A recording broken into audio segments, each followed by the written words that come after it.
बुखारा शहर में मुल्ला नसरुद्दीन की शोहरत हर तरफ फैली हुई थी।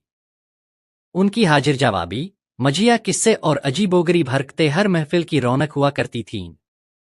लोग उनकी अकालमंडी का लोहा मानते दा, लेकिन उनकी सादगी का मजाक भी उड़ते दा। उन्हीं दिनों बुखारा में एक और शख्स मशहूर हो रहा था, लेकिन अपने बुरे कामों के लिए। उसका नाम था करा। लोग यूस करा चोर के नाम से जानते दा। करा कोई मामूली चोर नहीं था। वो अपने फन का उस्ताद था। उसने बेड बेड सौदागरों और अमीरों के घरों में इस सफाई से हाथ साफ किया था कि लोगों को पता तक नहीं चलता था। उसकी हिम्मत इतनी बढ़ गई थी कि वो पहले से ऐलान करके चोरी करता था। उसका एक हाई उसूल था, वो कभी गरीब के घर चोरी नहीं करता था, क्योंकि उसके मुताबिक उसमें कोई कमाल नहीं था। करा को अपनी काबिलियत पर नाज हाय नहीं, बल्कि घमंड था। एक शाम जब वो अपने दोस्तों के साथ शराब की महफिल में बैठा था, तो उसने शेखी बघरते ह्यू कहा, इस पूरे बुखारा में कोई एक शख्स ऐसा नहीं है जिसके घर करा चोरी ना कर सेक। मैंने सुल्तान के महल से उनकी खास अंगूठी तक चुरा ली और किसी को कानो कण खबर ना हुई। महफिल में बैठे एक दोस्त ने, जो मुल्ला नसरुद्दीन का बड़ा चाहने वाला था, तंजिया लहजे में कहा, सब ठीक है करा, तुम्हारी हिम्मत और चालाकी का कोई जवाब नहीं। लेकिन मुल्ला नसरुद्दीन के बारे में क्या ख्याल है? सुना है उनके दिमाग के आगे बेड बेड अक्लमंड भी घुटने टेक देते हैं।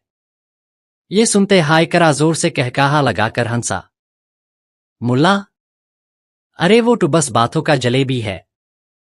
उसकी बातों में मीठास है, पार अकल के नाम पर वो बिल्कुल खाली है।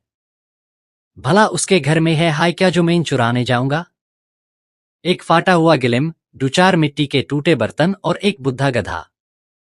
मैं उसके घर चोरी करके अपनी बीजाती नहीं करवाना चाहता। दोस्त ने फिर चोट की, आयसी तुम्हारी बीजाती नहीं, हार समझा जाएगा। लोग कहेंगे कि करा चोर सबको लूट सकता है, सिवाय मुल्ला के। ये बात करा के दिल में टिया की तरह चुभ गई। उसका घमंड आहत हुआ। उसने मेज पर जोर से मुक्क मारते हुए ऐलान किया, ठीक है, तुम लोगों की यही मर्जी है तो यही सही। अब मैं मुल्ला नसरुद्दीन के घर हाय चोरी करूंगा। मैं वहां से कुछ चुराने नहीं जा रहा, बल्कि मैं उसकी अकल और इज्जत चुरा कर लाऊंगा। कल सुबह बुखारा के बाजार में मुल्ला की पगड़ी नीलाम होगी। ये करा का वादा है। ये खबर जंगल की आग की तरह पूरे शहर में फैल गई और उड़ते उड़ते मुल्ला नसरुद्दीन के कानों तक भी पहुंच गई। मुल्ला खबर सुनकर बस मुस्कुराए और अपनी बीवी से बोले, बेगम, लगता है हमारे घर एक बिन बुलाया लेकिन बहुत खास मेहमान आने वाला है। उसके स्वागत की कुछ तैयारी करनी पड़ेगी। बीवी ने हैरानी से पूछा, कौन मेहमान? आपने तो कुछ बताया नहीं।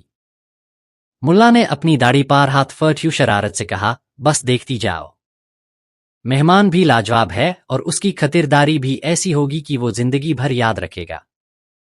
असरात करा चोर अपने मिशन पर निकला। वो जानता था कि मुल्ला आसन शिकार नहीं होगा। उसने सोचा, सामने के दरवाजे से जाना बेवकूफी होगी। वो मुल्ला के घर के पिछवेट पहुंचा और दीवार पार चढ़कर आहिस्ता से छत पार उतर गया। छत कच्ची मिट्टी की थी। उसने सोचा, आराम से एक सुर्ख बनाकर कमरे में उतर जाऊंगा और मुल्ला को खबर तक नहीं होगी। लेकिन जैसे हाय वो छत पा पहुंचा, वहां का नजारा देखकर उसके होश उड़ गए। मुल्ला नसरुद्दीन अपनी बीवी के साथ छत पार एक दरी बिछाए बैठे थे। उनके सामने एक छोटी सी शमा जल रही थी। खाने के लिए कुछ फल और शरबत रखा था और वो दोनों बेड इत्मीनान से आसमान के तारे गिन रहे थे।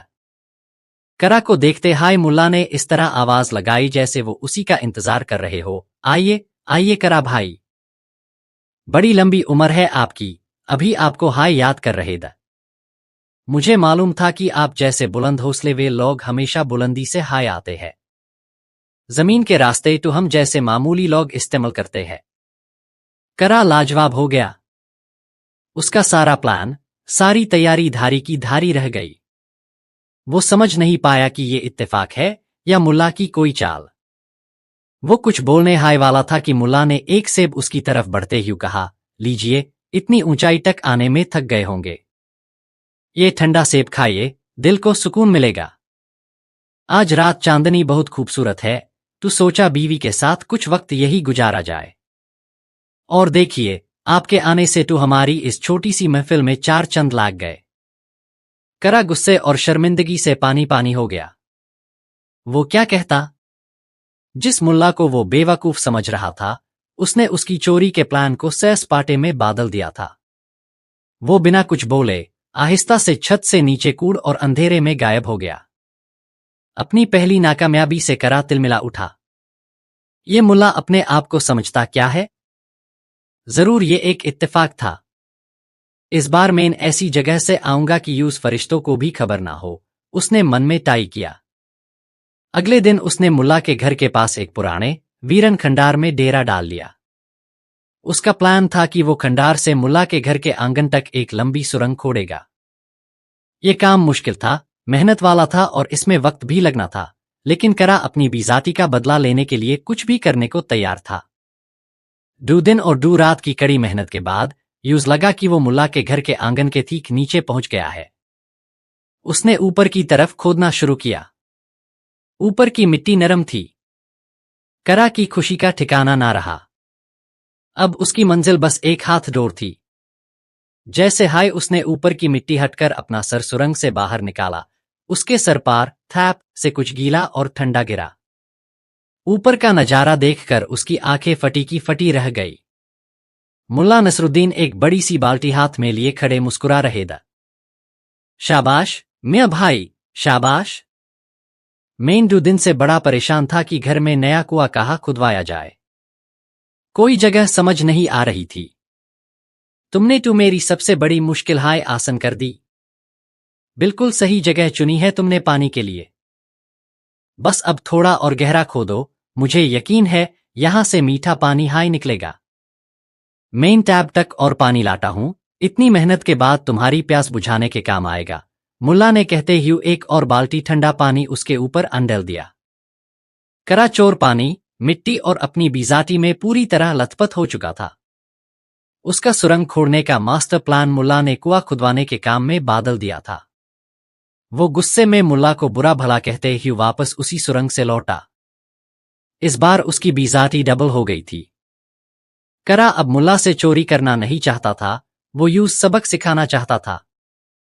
चोरी करना उसके लिए अब इज्जत का सवाल बन गया था। उसने इस बार एक ऐसी चाल सोची जिसमें वो मुल्ला के घर में उसकी आंखों के सामने रहेगा। उसने एक बुजुर्ग और नेक फकीर का भेस बदला।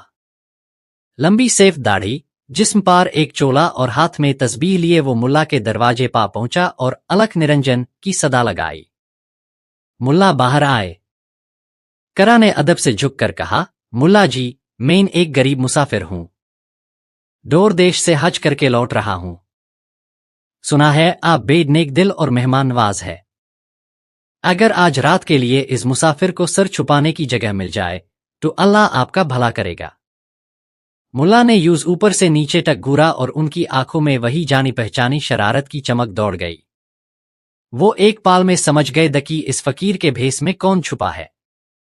जरूर जरूर, अल्लाह के बंदे के लिए हमारे दरवाजे हमेशा खुले हैं। आप जैसे नेक लोगों के कदम पड़ने से हमारा घर भी पाक हो जाएगा। आइए अंदर तशरीफ लाइए, मुल्ला ने बेद अदब से कहा। करा दिल हाय दिल में खुश हुआ। इस बार मुल्ला मियां जाल में फैंस हाय गया। रात को जब ये गहरी नींद सो रहा होगा, मैं इसकी पगड़ी उठाकर चलता बनूंगा। खाने के बाद मुल्ला ने करा से कहा, बाबा, आप तो अल्लाह के बहुत करीब लगते हैं। मियां जाहे में एक सवाल कई दिनों से खटक रहा है। क्या आप बता सकते हैं कि आसमां में कुल कितने तारे हैं? करा इस अजीब सवाल से चकराया। ये कैसा सवाल है मुल्ला जी? भला आसमां के तारे भी कोई गिन सकता है? क्यों नहीं गिन सकते? मुल्ला ने मासूमियत से कहा, आप जैसे अल्लाह वे लोगों के लिए तो कुछ भी नामुमकिन नहीं। खैर, कोई बात नहीं। एक और आसान सा सवाल पूछता हूं। ये बताइए कि इस जमीन का आखिरी छोर कहाँ है? करा अब परेशान हो गया। मुल्ला जी, ये सब फिजूल की बातें हैं। इनका जवाब किसी के पास नहीं। मुझे अब आराम करना है, मैं दिन भर का ताका हुआ हूं। मुल्ला ने एक ठंडी आ भरी और बोले, लगता है आप सच में बहुत थक गए हैं। कोई बात नहीं। हमारे घर का एक छोटा सा उसूल है। जो भी मेहमान हमारे यहाँ ठहरता है वो रात को घर की चौकीदारी करता है। तो ये लाठी पकड़िए और आंगन में टहलते रहिए और जोर जोर से जागते रहो, होशियार रहो, चिल्लाते रहिए। इससे आपकी इबादत में भी खलल नहीं पड़ेगा और हमारे घर की हिफाजत भी हो जाएगी। इसे बड़ा नेकी का काम और क्या हो सकता है। अब करा बुरी तरह फंस गया। ना वो इनकार कर सकता था क्योंकि उसने खुद को नेक और इबादत करने वाला बताया था, और ना ही वो ये काम करना चाहता था। मजबूरन यूज लाठी पकड़कर आंगन में टहलना पड़ा। मुल्ला और उनकी बीवी कमरे में जाकर आराम से सो गए। करा चोर सारी रात आंगन में टहलता रहा और जागते रहो, होशियार रहो का नारा लगाता रहा। वो खुद चौकीदार बना हुआ था, इसलिए चोरी करने का तो सवाल हाय पैदा नहीं होता था। सुबह की पहली किरण के साथ हाय वो मुल्ला को बिना बताए अपनी झूठी दाढ़ी संभलता हुआ वहां से दम दबाकर भाग गया। अब करा के सब्र का बांध टूट चुका था। उसने कसम खाई कि अब वो मुल्ला से छुप कर नहीं बल्कि आमने सामने मुकाबला करेगा। वो ना भेस